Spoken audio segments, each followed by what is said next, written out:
अऊज़ु बिल्लाहि मिनश्शैतानिर्रजीम बिस्मिल्लाहिर्रहमानिर्रहीम अस्सलामु अलैकुम वरहमतुल्लाहि वबरकातुहू। मैं उम्मीद करती हूँ कि आप सब खैर व आफियत से होंगे।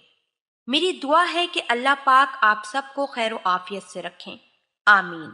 नाजरीन, आज हम जिस मौजू पे बात करेंगे वो निहायत अहम मौजू है, इंतहाई इम्पॉर्टेंट मौजू है। वो है जमा करने का फितरी तरीका क्या होता है। जमा करने के फितरी तरीके से क्या मुराद है। बहुत से लोगों को ये नहीं पता होगा कि आखिर ये जमा करने का फितरी तरीका होता क्या है।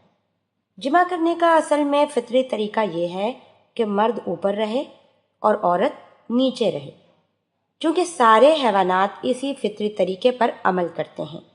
और कुरान पाक की आयत में भी इस तरीके के बारे में निहायत ही लतीफ़ और शाइस्तगी तरीके से इशारे में बयान दे दिया गया है सूरह अराब की आयत नंबर 189 में, जिसका तर्जुमा ये है, जब मर्द ने औरत को हल्का सा ढांप लिया और ऐसे में हमल ठहर गया। इसकी सूरत यही हो सकती है कि जो औरत है वो नीचे रहे और मर्द जो है वो ऊपर रहे। इस तरह मर्द अपने जिस्म से औरत के जिस्म को ढांप सकता है। इस तरीके से औरत को राहत और सुकून ज़्यादा मिलता है और मुशक्क़त भी औरत के हिस्से में कम हो जाती है।